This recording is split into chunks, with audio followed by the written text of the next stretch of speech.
قرآن فرماتا ہے یا بنی اسرائیل اذکروا نعمتی التی انعمت علیکم وانی فضلتکم علی العالمین۔ اللہ فرماتا ہے اے بنی اسرائیل یاد کرو میری اس نعمت کو جو نعمت میں نے تمہیں دیا ہے، اور اس نعمت کی وجہ سے تمام دنیا والوں پر ہم نے تمہیں فضیلت بخشی ہے۔ عزیزان ملت اسلامیہ، ایک نعمت مل رہی ہے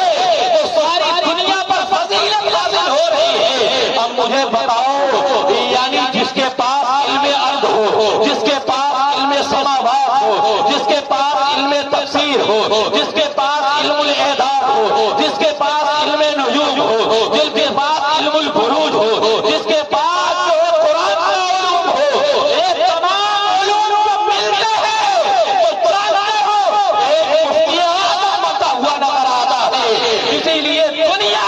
مفتی اعظم کے نام سے جانتی ہے، پہچانتی ہے۔ عزیزان ملت اسلامیہ، اور آگے بڑھتا ہوا چلو، جانتے ہو مجدد عصر کیوں کہا جاتا ہے؟ مجدد عصر کیوں کہا جاتا ہے؟ اور میں آپ کو بتاتا ہوا چلو، یعنی تھوڑی بہت جانکاری ہمیں حکمت کے بارے میں بھی ہے۔ عزیزان ملت اسلامیہ، 1970 میں ایک طبیب پیدا ہوا،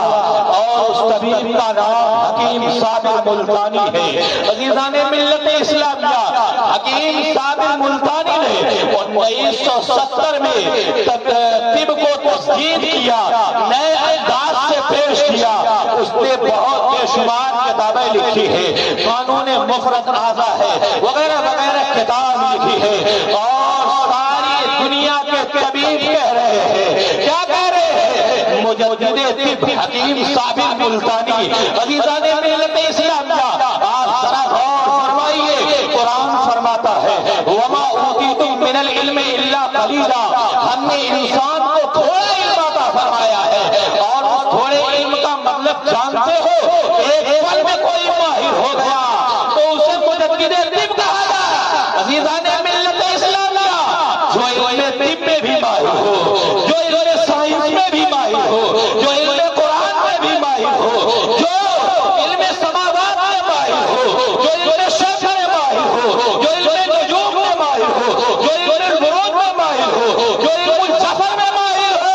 اسے دنیا مجدد عصر کیوں نہیں کہے گی؟ عزیزان ملت اسلامیہ، آپ ذرا اندازہ فرمائیے، ذرا غور فرمائیے، اور جانتے ہیں مفتی اعظم کے علم کے بارے میں آپ نے لوگوں سے سنا ہوگا، 6 سال کی عمر میں خلافت و اجازت سے نواز دیا گیا، 13 سال کی عمر میں مسند افتاء پر بیٹھ کر کے فتویٰ دینے لگے، اور جانتے ہیں بہت سارے علماء یہ لکھتے ہیں اور کہتے ہیں، یعنی امام احمد رضا علیہ رحمت و رضوان کی فتاوی نظریہ میں بہت کچھ مسئلے ایسے ہیں کہ جو مفتی اعظم ہند نے فتویٰ دیا ہے اور اعلیٰ حضرت نے تصدیق کیا ہے، اور تصدیق کر کے اس کو فتاوی نظریہ میں شامل کر لیا گیا ہے۔ عزیزان ملت اسلامیہ، اب ذرا آپ مجھے بتائیے، یعنی میں آپ کو بتانا یہ چاہ رہا ہوں کہ اے لوگوں، انہی کے ایک ساتھی کا نام علامہ تفضل حسین نقشبندی خلیل آبادی ہے، اور علامہ تفضل حسین نقشبندی خلیل آبادی جب امام احمد رضا کی بارگاہ میں گئے تھے تو جانتے ہو مفتی اعظم بھی ساتھ میں تھے، امتحان کیا، اور لاسٹ میں جانتے ہو امام احمد رضا نے کہا کہ اے تفضل حسین آئے الماری سے ملا حسن لو، ایک ہفتے کا مطالعہ کرو، ایک ہفتے کا مطالعہ کرنے کے بعد میری بارگاہ میں آنا، تب امتحان ہوگا۔ تو جانتے ہو تفضل حسین نے کیا کہا تھا؟ ہاتھ باندھ کر کے کھڑے ہو کر کے، حضور اگر یہ کتاب پوری میں زبانی سنا دوں تو بتائیے کیا ہوگا؟ عزیزان ملت اسلامیہ، میں بتانا یہ چاہ رہا ہوں، جو اعلیٰ حضرت کا بیٹا ہو فتاوی نظریہ میں جس کے فتوے کو شامل کر لیا جائے، اسے مصطفیٰ رضا خان کہا جاتا ہے، اور جو ملا حسن کو زبانی اعلیٰ حضرت کو سنا دے اسے تفضل حسین خان کہا جاتا ہے۔ نعرہ تکبیر، نعرہ رسالت، مسلک فیضان سرکار اپنی اعلیٰ ہند فیضان خانقاہ نقشبندیہ بہت زیادہ دیر تک میں آپ کی بارگاہ میں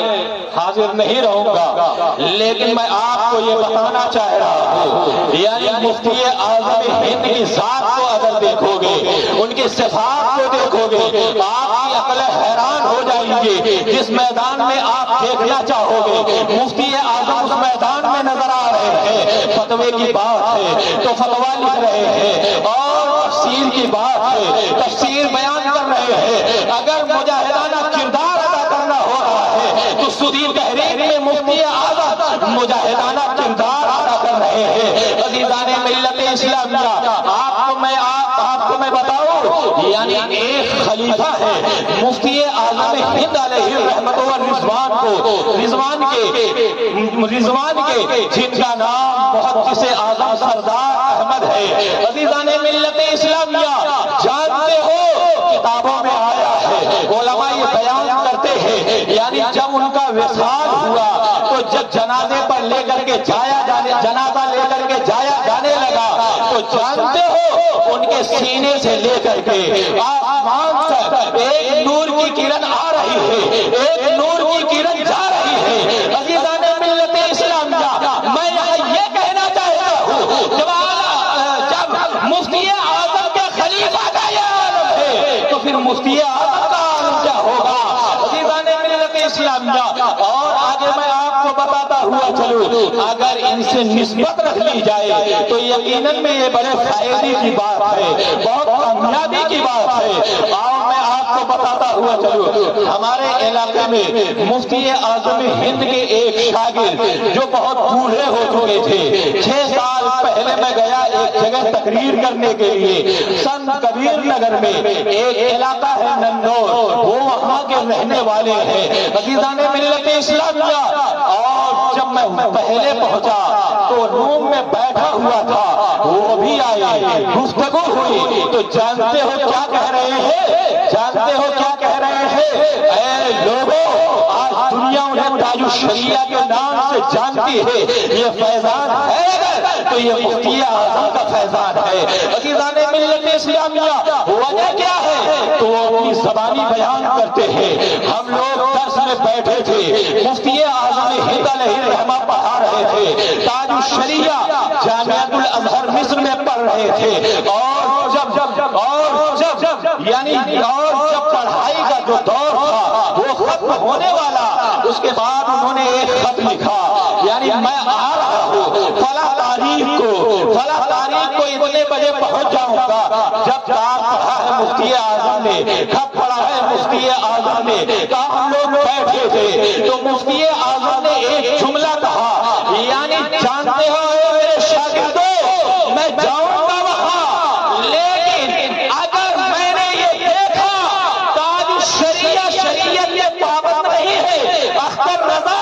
ازہری شریعت کے پابند نہیں ہے، اگر داڑھی انہوں نے چھٹائی ہوگی، اگر داڑھی انہوں نے کاٹا ہوگا، یا شریعت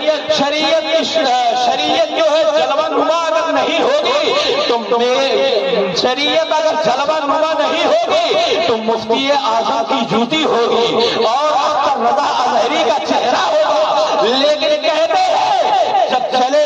تو سارا بریلی چلا، ہم بھی چلے تاج الشریعہ کا استقبال کرنے کے لیے، اور جب استقبال کرنے کے لیے ریلوے اسٹیشن پر پہنچے، تاج الشریعہ نیچے اترتے ہیں، نیچے جیسے ہی اترے ویسے ہی مفتی اعظم آگے بڑھے اور اپنے سینے سے لگا دیا۔ عزیزان ملت اسلامیہ، اور جب سینے سے لگایا ہے اسی کی تصدیق جانتے ہو وہ اختر رضا ازہری میاں علیہ الرحمہ فرماتے ہیں، نگاہ مفتی اعظم کی ہے یہ جلوہ گری، نگاہ مفتی اعظم کی ہے یہ جلوہ گری، چمک رہا ہے جو اختر رضا آنکھوں میں۔ عزیزان ملت اسلامیہ، آپ ذرا اندازہ فرمائیے، ذرا غور فرمائیے، مفتی اعظم کی شان کے مالک تھے، آپ بھی اگر نسبت رکھ لیں گے مفتی اعظم سے ادنا رہ کے اعلیٰ بن جائیں گے۔ اور جانتے ہیں فیض حاصل کرنے کا طریقہ کیا ہوتا ہے؟ آج انسان کہتا ہے فلاں کے پاس گیا، وہاں سے کوئی فیض حاصل نہیں ہوا، وہاں گیا کوئی فیض حاصل نہیں ہوا۔ عزیزان ملت اسلامیہ، لیکن تصور شیخ میں یہ لکھا گیا ہے، یعنی جب آپ تنہائی کے عالم میں بیٹھے ہو تو جانتے ہو فیض لینا ہے، شیخ کا تصور اپنے دل و دماغ میں بٹھائیے اور یہ سمجھیے کہ میرے شیخ کا دل اوپر ہے اور میرا دل نیچے ہے، اور جب نیچے رہے گا تبھی اوپر سے فیض نیچے بڑھتا ہوا چلا جائے گا۔ لیکن آج کا عالم کچھ اور ہے، ہم مفتی اعظم کا نام لیتے ہیں، ہم مفتی اعظم کا نام لیتے ہیں، لیکن ذرا بتاؤ تو صحیح، کیا مفتی اعظم کی کسی ایک بات پر عمل کر رہے ہو؟ کیا ان کے پیغام کو عام کر رہے ہو؟ عزیزان ملت اسلامیہ، آپ ان کے پیغام کو عام نہیں کر رہے ہو بلکہ ان کی بے عزتی کر رہے ہو۔ عزیزان ملت اسلامیہ، ہم مفتی اعظم کے ہیں، الحمدللہ مفتی اعظم کے ہیں، احمد رضا کے ہیں، الحمدللہ احمد رضا کے ہیں، لیکن بتاؤ جب تو نے ہاتھ میں ہاتھ کیا تھا تو اس وقت تو نے نماز پڑھنے کا وعدہ کیا تھا، لیکن تیرا کیا عالم ہے، لیکن تیرا کیا عالم ہے؟ عزیزان ملت اسلامیہ، اس بھرے مجمع میں میں آپ کو ایک واقعہ سناتا ہوں مفتی اعظم ہند علیہ الرحمہ کا، اور میں یہ جانتا ہوں اور میرا یہ دل کہتا ہے، یعنی اگر اس میں کوئی ایک بھی مفتی اعظم کا شہدائی ہوگا، ایک بھی مفتی اعظم سے مفتی اعظم کا چاہنے والا ہوگا، وہ ضرور جو ہے اس بات پر عمل کرتا نظر آئے گا۔ عزیزان ملت اسلامیہ، آپ ذرا دیکھیے مفتی اعظم ہند علیہ الرحمہ کے تقوی کو دیکھیے، مفتی اعظم ہند علیہ الرحمۃ والرضوان، مفتی اعظم ہند علیہ الرحمۃ والرضوان کا ایک مرید ہے جو مفتی اعظم کو بہت چاہتا تھا، بہت چاہتا تھا، میرے پیر بہت بڑے ہیں، میرے پیر علم میں اتنے بڑے ہیں، میرے پیر کا ثانی کوئی نہیں ہے۔ عزیزان ملت اسلامیہ، جانتے ہو اس وقت جو ہے وہ اپنے ایک دوست کو کہہ رہا تھا، کون؟ مفتی اعظم کا جو مرید تھا، چاہنے والا تھا، وہ اپنے دوست سے کہہ رہا تھا میرے پیر اتنے بڑے ہیں، میرے پیر اتنی شان کے مالک ہے، میرے پیر کا علم بہت بلند و بالا ہے، ان کا کوئی ثانی نہیں ہے۔ اس کا جو دوست تھا وہ گمراہ تھا، وہ جانتے ہو کیا کہہ رہا ہے، یعنی ٹھیک ہے تمہارے پیر بہت بڑے عالم ہے، مفتی اعظم بہت بڑے علمداں ہے، عزیزان ملت اسلامیہ، لیکن میں تمہارے پیر سے ایک سوال کرنا چاہتا ہوں۔ کہا چلو چلو سوال کر لو، کہا چلو چلو ابھی سوال کر لو۔ چلو مفتی اعظم کے پاس، مفتی اعظم اپنی خانقاہ میں بیٹھے ہوئے ہیں۔ عزیزان ملت اسلامیہ، وہ شخص پہنچتا ہے اور کہتا ہے، یعنی اے مفتی اعظم، اے مصطفیٰ رضا خان، آپ بتائیے رسول اللہ کی 4 شہزادیوں کا نام کیا کیا ہے؟ عزیزان ملت اسلامیہ، اب مصطفیٰ رضا خان علیہ الرحمۃ والرضوان خاموش ہو جاتے ہیں، وہاں سے اٹھتے ہیں اور اندر جاتے ہیں، اندر جا کر کے وضو کرنے لگے۔ میرے عزیز، میرے دوست، اب یہ شخص کہتا ہے تم تو کہہ رہے تھے بہت بڑے عالم ہیں، تم تو کہہ رہے تھے بہت بڑے مفتی ہیں، تم تو کہہ رہے تھے ایسے ہے ویسے ہے، نبی کی 4 شہزادیوں کا نام نہیں پتا ہے۔ عزیزان ملت اسلامیہ، یہ خاموش رہا۔ مفتی اعظم واپس آتے ہیں اور آنے کے بعد ہاتھوں سے پانی ٹپک رہا ہے، کہتے ہیں مفتی اعظم ہند، یعنی اے شخص تو نے سوال کیا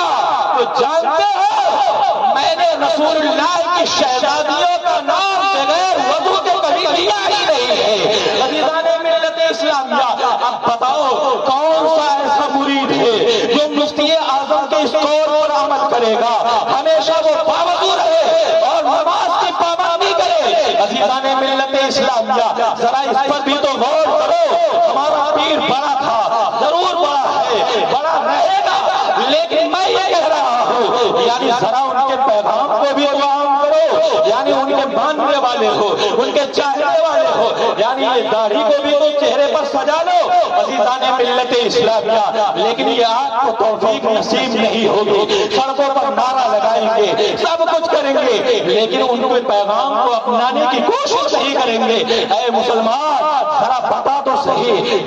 تو جو بولتا ہے کیا یہ سچ ہے؟ عزیزان ملت اسلامیہ، اور آگے میں آپ کو بتاتا ہوا چلو، وہی مفتی اعظم ہند ہے علیہ رحمت و رضوان ہے، ان کے بارگاہ میں ایک داڑھی منڈا آتا ہے، یعنی ہمیشہ داڑھی کو چھلائے رہتا تھا، صبح شام جب چاہتا تب جو ہے اس پر استورا لگواتا تھا۔ ایک مرتبہ آیا، دو مرتبہ آیا، مفتی اعظم ہند علیہ الرحمہ نے شریعت کی پابندی کرنے کے لیے کہا یہ داڑھی رکھنا سنت رسول اللہ ہے۔ اے میاں کیوں داڑھی نہیں رکھ لیتے؟ جانتے ہو وہ شخص کہتا ہے حضور میں کچھ دنوں کے بعد رکھ لوں گا، میں رکھ لوں گا، میں رکھ لوں گا۔ اس نے کئی مرتبہ کہا، مفتی اعظم ہند نے کئی مرتبہ ٹوکا، کئی مرتبہ کہا داڑھی رکھ لوں گا، رکھ لوں گا،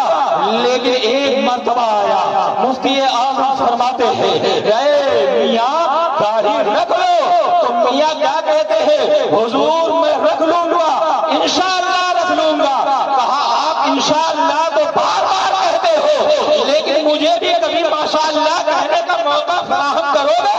عزیزان ملت اسلامیہ آپ ذرا غور فرمائیے، ذرا اندازہ فرمائیے، یعنی آپ میں سے یہاں جتنے بھی مفتی اعظم کے چاہنے والے ہیں جو داڑھی منڈے ہیں، میں ان سے گزارش کروں گا یہاں سے اٹھو،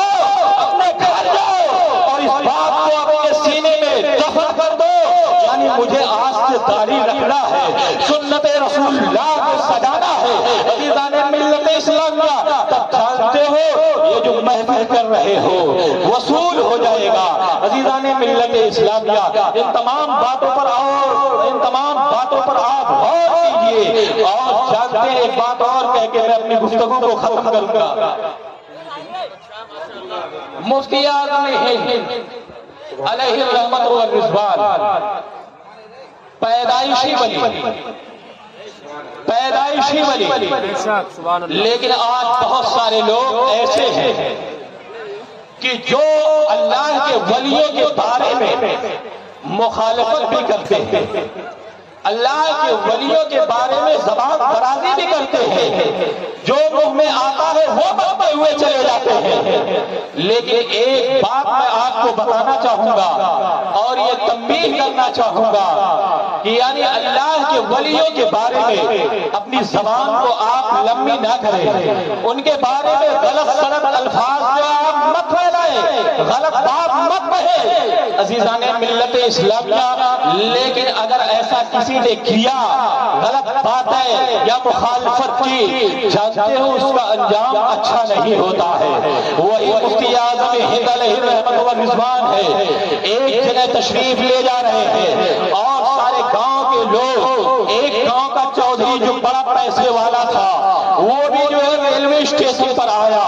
مفتی اعظم آ رہے ہیں، چلو لوا کر کے ان کو اپنے گھر جائیں گے۔ اور جانتے ہیں جہاں بڑا پیسے والا موجود ہوتا ہے وہاں پر غریب آدمی اپنی زبان کو کھول نہیں پاتا ہے۔ ایک مرتبہ اس نے کہہ دیا میں اپنے گھر لے جاؤں گا، کوئی آدمی زبان کو کھولتا نہیں ہے، وہاں بھی وہی حال ہوا، یعنی وہ جو مالدار تھا اس نے کہا میں لے کر کے جاؤں گا، ٹھیک ہے لے کر کے چلا گیا۔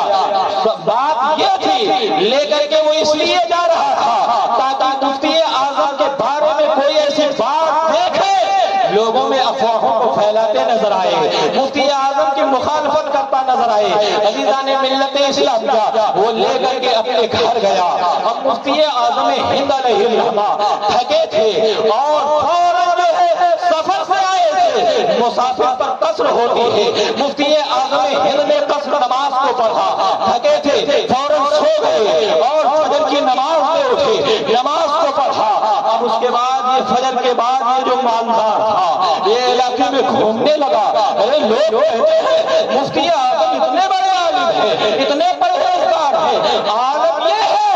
آئے تو ایک رکعت نماز کو پڑھا ہے اور اس کے علاوہ کچھ بھی نہیں کیا ہے، اتنے بڑے عالم کیسے ہو سکتے ہیں؟ لوگوں میں افواہوں کو پھیلانا شروع کیا، اور جب پھیلایا تو ایک شخص نے مفتی اعظم ہند کو خبر دی۔ عزیزان ملت اسلامیہ مفتی اعظم ہند کو خبر دی، مفتی اعظم ہند کے دل کو تکلیف پہنچی۔ تکلیف کیا پہنچنا تھا، اللہ نے اس کے گھر کو تباہ و برباد کر دیا، اس کا مال جل کر کے خاکستر ہو گیا، خاک میں مل گیا۔ عزیزان ملت اسلامیہ آپ ذرا گے۔ اب مفتی اعظم وہاں سے اب بریلی تشریف لے جاتے ہیں، بریلی اپنی خانقاہ میں بیٹھتے ہیں اور ادھر یہ چاہتا ہے ہم اپنے کاروبار کو پھر سے بڑھائیں۔ 1 سال گزر گیا، 2 سال گزر گیا، 3 سال گزر گیا، کاروبار بڑھ نہیں رہا ہے، مالدار نہیں بن رہا ہے۔ تو جانتے ہو کسی نے کہا ارے مفتی اعظم کے بارے میں تو نے ایسا کہا تھا، ولی کے بارے میں تو نے ایسا کہا تھا، جانتے ہو جاؤ مفتی اعظم سے معافی مانگ لو، اللہ رب العزت جو ہے تمہیں بلندی عطا فرمائے گا، پھر سے مالدار بنا دے گا۔ عزیزان ملت اسلامیہ، اس کے دل میں یہ بات گھر کر جاتی ہے اور واپس چلتا ہے بریلی کی جانب۔ مفتی اعظم کے پاس پہنچا، مفتی اعظم علیہ رحمت و رضوان کے پاس جانے کے لیے ٹرین پر پہنچا، ٹرین پر بیٹھتا ہے، بریلی پہنچتا ہے اور جب خانقاہ رضویہ مفتی اعظم میں داخل ہونا چاہتا ہے، ابھی پیر وہ رکھنا ہی چاہتا تھا، ادھر مفتی اعظم کھڑے ہوئے اور کہا اے شاید یعنی تو آجا، 3 سال سے میں تیرا ہی انتظار کر رہا تھا، جب میں نے تجھے معاف فرما دیا ہے۔ عزیزان ملت اسلامیہ، کرامات سرکار مفتی اعظم مسلک اعلیٰ حضرت علامہ مفتی جرار رحمۃ اللہ نقشبندی اور مفتی اعظم ہند علیہ رحمت و رضوان، مفتی اعظم ہند علیہ رحمت و رضوان کا اور بھی کوئی ولی ہو، یعنی آپ اپنی زبان کو دراز مت کریں، ان کے بارے میں گستاخی نہ بیان کریں عزیزان ملت اسلامیہ، ورنہ تمہارا حشر بھی برا ہوگا۔ میرے عزیز، میرے دوست، ایک گفتگو چھوٹ جا رہی تھی، ایک گفتگو میں اور کر دے رہا ہوں۔ مفتی اعظم ہند علیہ رحمت و رضوان جانتے ہو 1310 ہجری میں پیدا ہوئے ہیں، 22 ذی الحجہ کو 1310 ہجری میں پیدا ہوئے، 22 ذی الحجہ شریف کو، اور وصال فرمایا ہے 14 محرم کو، اور 1402 ہجری تھی۔ عزیزان ملت اسلامیہ، اب اس میں جو عمر دیکھیے تو مفتی اعظم کی عمر 92 سال ہو رہی ہے، اور اگر علم الاعداد کے نام، علم الاعداد کے اعتبار سے دیکھو گے تو جانتے ہو محمد کا عدد 92 ہے، مفتی اعظم کی عمر 92 سال ہے۔ عزیزان ملت اسلامیہ، بتانا یہ چاہوں گا اعلیٰ حضرت کی زبان میں مفتی اعظم کی عمر کے بارے میں گویا مفتی اعظم نے اعلان کر دیا، کرو مدح اہلِ تھوڑے رضا، پڑے اس بلا میں میری بلا، میں گدا ہوں اپنے کریم کا، میرا دین پارے نہ رہی، اور غلام مصطفیٰ بن کر میں بک جاؤں مدینے میں، محمد نام پر سودا سرے بازار ہو جائے۔ عزیزان ملت اسلامیہ، ایک مہینہ جو شروع ہو رہا ہے پیدائش کا، وہ بھی قربانی ہے، اور جس پر ختم ہو رہا ہے وہ بھی قربانی ہے، شہادت ہے۔ عزیزان ملت اسلامیہ، گویا مفتی اعظم ہند کی شہادت ہمیں یہ خبر دے رہی ہے، شہید اور ہوتا ہے، فقیہ اور ہوتا ہے۔ اسی لیے رسول کائنات فرماتے ہیں، یعنی جو فقیہ کے قلم کی سیاہی ہوتی ہے وہ جب شہیدوں کے خون سے تولی جائے گی تو یعنی یہ سیاہی جو ہے بڑھ جائے گی، اس کا وزن بڑھ جائے گا۔ عزیزان ملت اسلامیہ، اب مجھے آپ بتاؤ، یعنی شہید تو وہ ہوتا ہے یعنی جو خدا کے راستے میں لڑتا ہوا شہید ہوتا ہے عزیزان ملت اسلامیہ، لیکن فقیہ اپنے قلم کو اٹھاتا ہے۔ میں بتانا یہ چاہ رہا ہوں، ایک لفظ میں یعنی شہید سے دین کے سرحد کی حفاظت ہوتی ہے، اور فقیہ سے عقیدے اور مسلک کی حفاظت ہوتی ہے۔ عزیزان ملت اسلامیہ، ہم اس شعر کے ساتھ بہت زیادہ نہ جا کر کے، ابھی اور بھی لمبی گفتگو ہو سکتی ہے، لیکن اس شعر کے ساتھ ان کے رخ پر نور کا جلوہ، ان کے رخ پر نور کا جلوہ زیب نگاہ اہل نظارہ، یعنی سلوک و شرح کا سنگم مفتی اعظم زندہ باد، اور بن کے قمرے رضوی نامم، بن کے قمرے رضوی نامم، یعنی سگے دربار رضا ہفتارم چنگا کی نازم مفتی اعظم زندہ باد۔ اور اس شعر مکین و مکا تمہارے لیے، چنین و چنا تمہارے لیے، بنے دو جہاں تمہارے لیے، دہن میں زبا تمہارے لیے، بدن میں ہے جاں تمہارے لیے، ہمارے یہاں تمہارے لیے، اٹھے بھی وہاں تمہارے لیے، اور صبا وہ چلے کہ باغ پھلے، وہ پھول کھلے کہ دن ہو بھلے، لوا کے گلے ثنا میں کھلے، رضا کی زبان تمہارے لیے۔